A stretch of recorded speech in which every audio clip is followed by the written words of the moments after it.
Welcome boys and girls, Christine here with my Necron guide for Warhammer 40K Mechanicus 2.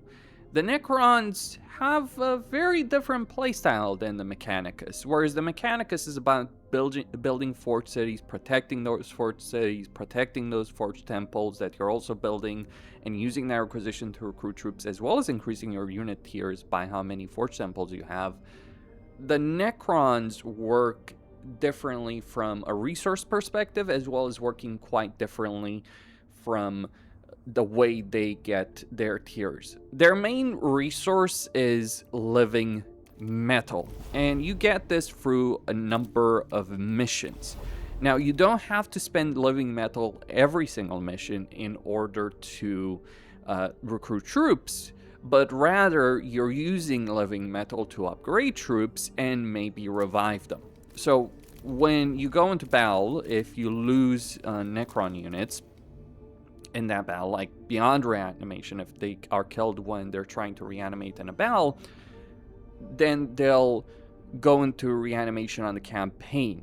And you can use living metal to speed up this process or do it instantly. But you do have a limitation on it, and you might be having more to spend living metal than you actually have metal in your campaign. Realistically, you're not really going to be able to upgrade every single unit and every single army, and that's kind of important because whereas with the Mechanicus, you essentially end up in a situation where you're using every army leader except Bro, and that's really a discussion about the skills. But whereas every army leader of the Mechanicus can get all their skills, with the Necrons, not only do you have to worry about Lord leveling, you also have to worry about leveling their army, because each Lord has their own units, and the upgrades are for those kind of units. For instance, over here, I haven't leveled up anything with a basis, and whereas I've leveled up a lot of different things for a lot of different armies, though not necessarily fully. So you probably may want to focus on leveling 3 lords or so in a campaign, and the other 2 you might just have as backups, you know, or sending them around the campaign map to do various things. You do obviously have different missions: territory reclamation, awakening tomb complexes, attacking forge temples, and forge cities, but you're not obligated to do so. You're not obligated to take down forge cities if you don't want to. You will have to defend tombs, but even that's kind of optional, whereas with the Mechanicus, you do want to defend every single location you have and attack every single location the enemy has, because it's highly beneficial. You remove tombs, you'll remove the risk to a city.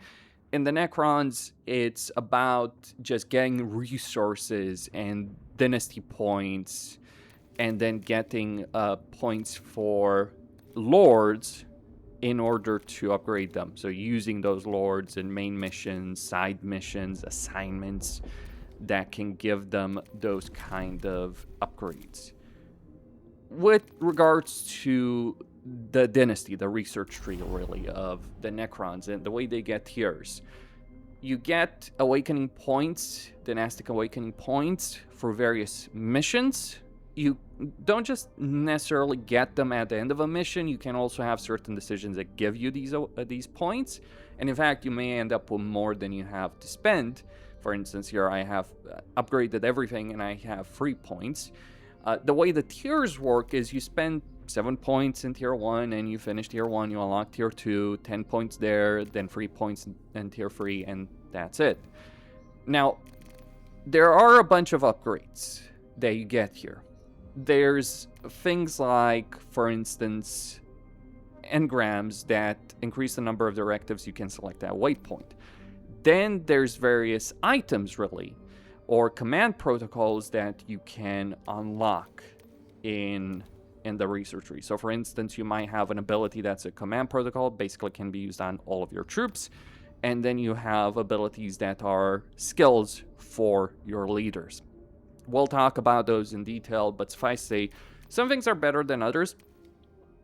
Usually I would say getting things like increasing the number of skirmish deployment is a very important thing. So you have these 2 skills in tier 2 that are very useful. Increasing the level of the minion at the start of a mission, because a lot of Necron abilities and units in general will get stronger with high level of the minion. So the minion works like cognition points.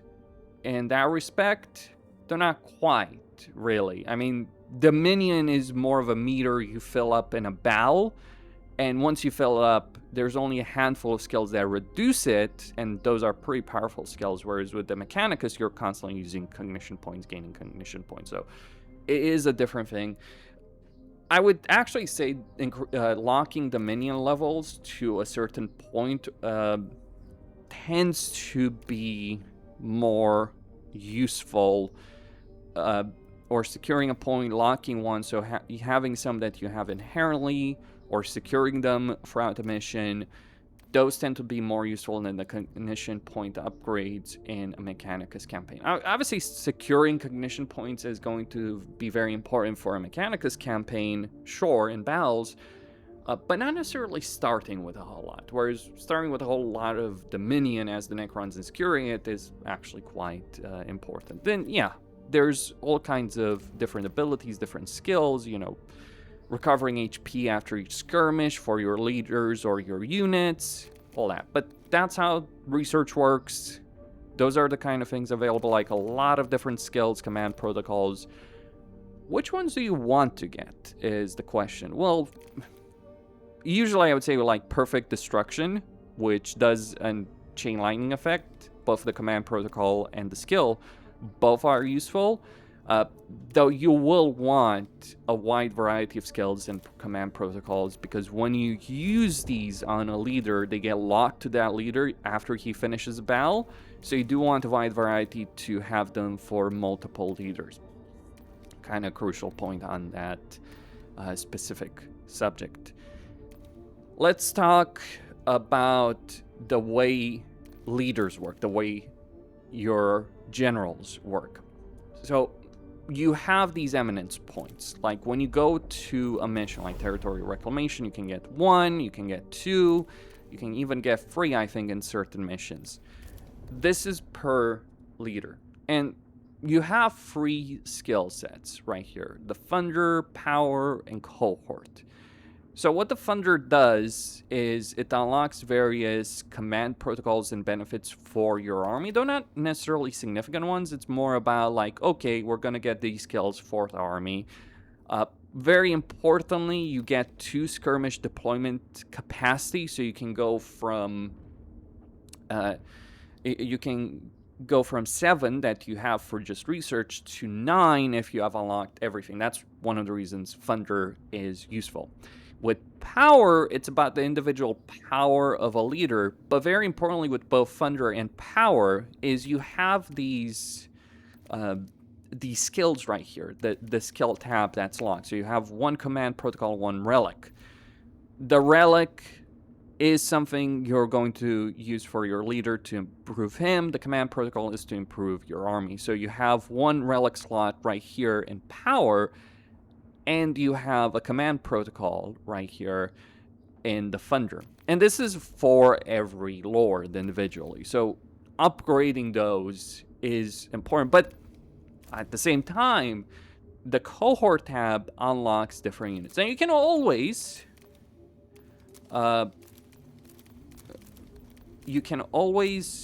choose to spend your points however way you want in a specific force. And you can change this around for a battle. Like, okay, maybe I don't want a unit right here or these units right here, and I just want to get certain other things. Depends on the kind of missions you're dealing with, but it does mean that to really fully utilize a lord, you just want to level up them fully to get their maximum combat power, and you will definitely need it. To be said about Necrons, whereas the Mechanicus can get a lot of different troops, you're usually going to be more limited in troops. And individual troops have their own upgrades. There's certain army specialization, certain skills that lords have inherently, and certain units that each lord, each Necron lord also has, each of your generals has. To go over it, just very broadly speaking, like Phacon, he's got a Tachyon Arrow, which is a 1 use per skirmish ability, but it basically one-shots most units. It's not a skill only he has. You also have it on Amuka. And that means Amuka and Phacon can be more useful from that perspective. They also have some really good stand-up units. Like, you look at Phacon, he's got that Staff of Light ranged and melee, so he's got the ranged attack. He can also inflict exposed on a target and reduce their defense to 0. And this is based on Dominion. Like, you can do some damage. If you have a higher level of Dominion, you can inflict, you can remove defense on a target as well.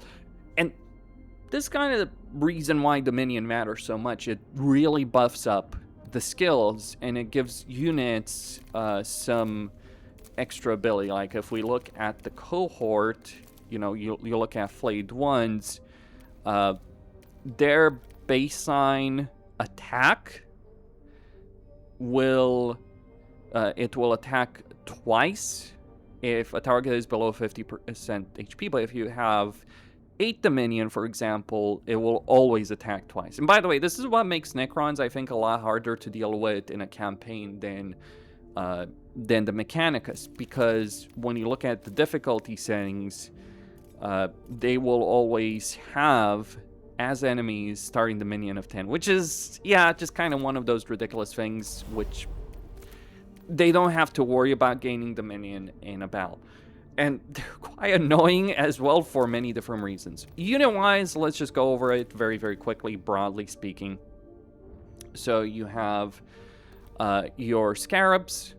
It's a basic unit that can do a bit of damage in melee, but it also can do a bit of damage to a unit, but depends on how many individual models are left in a Scarab. Like, the more damage it takes, the lower HP, the fewer Scarabs are in a unit. And then it can also suicide itself, do quite a bit of damage, and inflict weakened on the foe. They can also fly. You have Wraiths, which are flying Scarabs, essentially. Well, not really, just flying constructs. They can get a double attack with their Vicious Claws. They can also go through units as well. Then you have your Spiders. By default, they can summon Scarabs as well.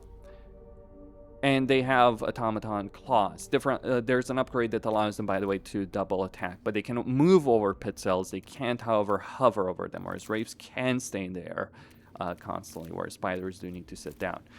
Then we have different variants of Necron warriors, just different weapons. So you have your Gauss Flayer, your basic one. Then you have your Gauss Reaper.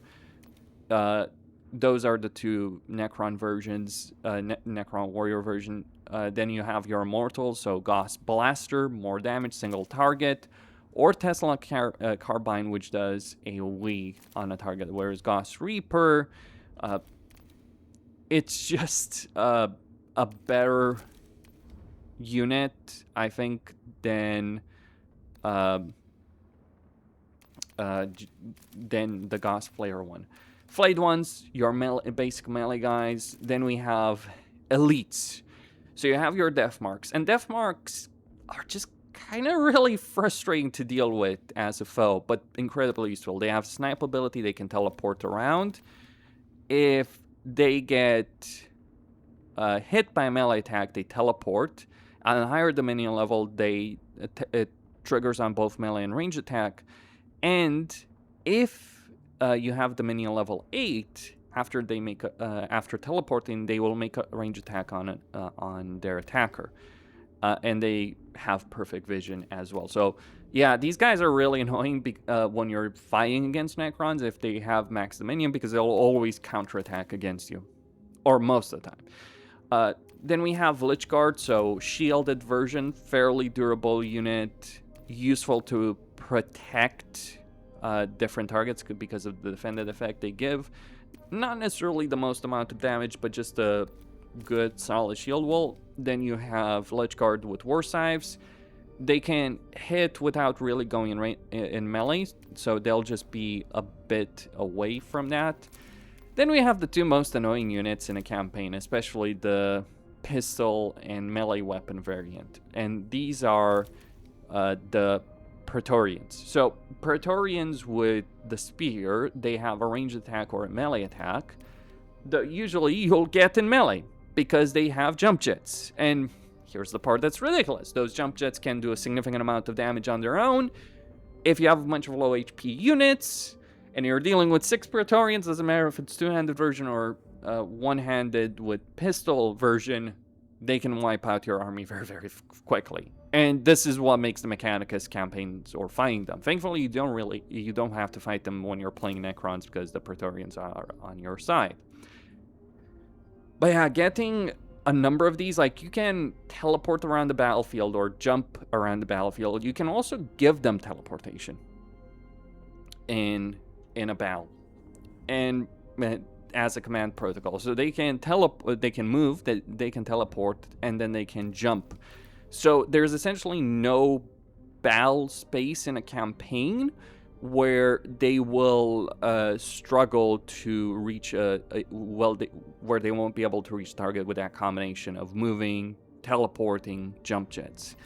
And here's the thing: the melee version, they can do armor crush on higher Dominion level, and then they can also they also have their range attack. So these guys, if you're dealing with enemy leaders, both of these guys are what you want to get a lot of times. Then we have the Destroyer Cult. So we have the dual wield version. So they have cleave melee attack. I think it's, yeah, it is. Then they have a charge attack, so they can get that charge attack. Then if you upgrade them. Then we have the big warp blade version. So yeah, pretty ridiculous. With also another charge attack. We have our heavy destroyer. These guys have an attack. I believe it's these guys. Yeah, these guys have an attack. They can also hit targets in kind of small line, or a small cone. But then you have the heavy destroyers with the Mythic Exterminator, which is their baseline attack and does damage in a fairly decent large cone. Finally, we have the Hexmax Destroyer. They always counterattack with a pistol shot because they're basically wielding a bunch of pistols right there. And they will do a fairly decent amount of damage, but they can also at higher Dominion 3 use multiple weapons and just do damage in a cone. That's what destroyers are. They're your heavy tanks. Then we have cryptic versions. So you have Psychomancers, Plasmomancers, Chronomancers. The main value proposition of these guys is going to come down to their abilities. There's all kinds of different abilities. It's not really about their damage, though they can do some decent damage in both range and melee, so they have that hybrid role nailed down. Now, how this relates to Lords, though, is Lords only have certain specific units available to them. For instance, Phacon, he has a bunch of, he has 4 death marks, and he has 4 destroyers, range versions. Like, he has a range army. He's got Immortals, he's got a Plasmomancer or a Psychomancer. He has 6 Immortals, 4 death marks, but he is absolutely lacking in the melee capability. So that's kind of the problem with him. Because when you don't have that melee capability, you're just going to end up suffering in a lot of different encounters, especially when the enemy closes the gap. So he's good early on in a campaign, but not so much later on from my view. Then we have Omimke. He's got a Resurrection Orb, he can generate Dominion, he has a War Scythe, and he's kind of got a bit of everything. So he's got Immortals, he's got Death Marks, he's got Scarabs, Flayed Ones, he's got the Spear version of the Praetorians, he gets Lich Guard, he gets Destroyers, Spiders, and then the big Destroyer. So he's got a wide variety of units. The problem with him is that his skills are not necessarily so great. Then we have Amaka. Let me say this much. Amaka is kind of ridiculous in terms of a fast-moving melee army. So what she has is she's got Necron Warriors, she's got Wraiths, 4 Wraiths, she's got 4 Praetorians with with range, with pistol and melee weapon. She's got some range capability with some Immortals, but mainly she's there with the melee army because she can get 2 Destroyers, 4 Wraiths, 4 Praetorians. That's the value proposition with her. And she's kind of crazy in terms of her capability. She can get a charge ability, she can get that Void Scythe, she's got the attack and arrow. She doesn't have range capability, but she kind of doesn't care about it too much. Like, she's kind of your best damage dealing melee lord.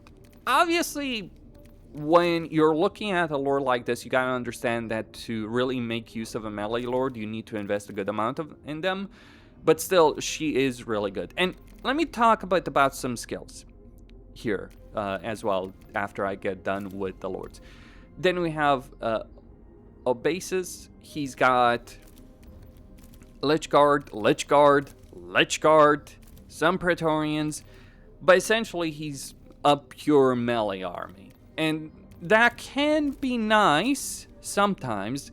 The issue I have with him is he's kind of the least, the one that's worth investing in the least.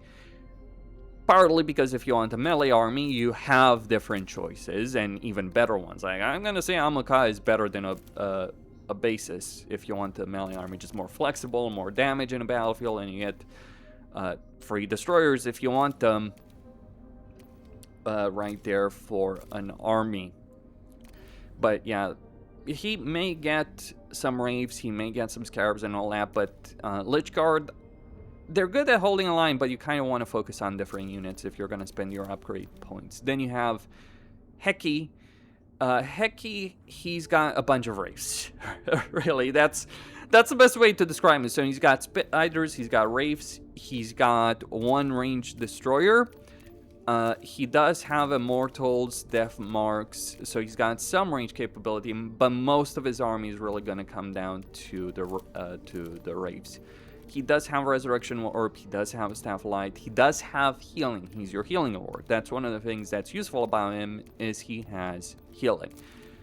Now, with regards to the way skills work on a lord, let me just use her. So when we look at skills, and this is going to be the important bit. So you have your relic slots on this side, and you have these different symbols. Now, some relics only have 1 symbol, like Tesla Weave as a relic only has 1 symbol. But what you kind of want to focus on, and they do match, is you want to match relics that have 2 symbols on them. And that's how you will get more powerful abilities. Like, for instance, here I've gotten Royal Touch, which exterminates, inflicts fatal exterminate damage on an enemy. It does require a decent amount of Dominion level, keep that in mind. And then we have Lord of Scarabs, which you can create the Scarab Zone, and at Dominion level 8, it can be used an additional time. And yeah, just creating a massive AoE zone is like the way you fight a lot of these endgame battles is you you do want to rely on AoE. So this is something it took me a long time to realize. But what skills are really available in a campaign? Well, there's the ability of summoning a flayed one. I won't be able to show everything, unfortunately, because, certain skills are on certain lords. You got the ability of provoking an enemy. You got the ability of using reanimation protocol on all units. You got displacement, so you can swap location. For instance, we already went over the scarabs. And Royal Touch. And then you have the Nightbringer, which can give you Obscured for your entire army. Those are the skills that you do have in some of the skills. Not all of them. There's some missing because, again, when you equip items, relics, and command protocols on a lord, and you use them in a proper battle, not in an assignment, you can't unequip them, unfortunately. I wish you could, but yeah, I suppose that is a limiting factor just to prevent you from abusing that in every single battle. Like, this is towards the end of the game. Could I have leveled up better in this campaign? Yes, but that's the learning process. My advice, personally, is if you're going to play a Necron campaign, here's my personal advice. Amoka is just awesome to invest in because she's got those 4 Praetorians. So once you get those 4 Praetorians, you're going to benefit a lot in this campaign. But she's weaker early on. Keep that in mind when you're playing with her. Phacon is pretty good in the early game situation. That range power that he has is going to be useful against a lot of early game enemies, but not so much against a lot of late game enemies when you're starting to deal with enemies that require melee more than they require range. So you still benefit from range. Omake, honestly, not really a big fan of him. A basis, not worth using. So I would say Heki, Amoka, and Phacon. But Phacon kind of like third in line in terms of priority. Priority early on, not later on. That's all I had to say. Christine signing out. Don't forget to subscribe, like, and enable notifications.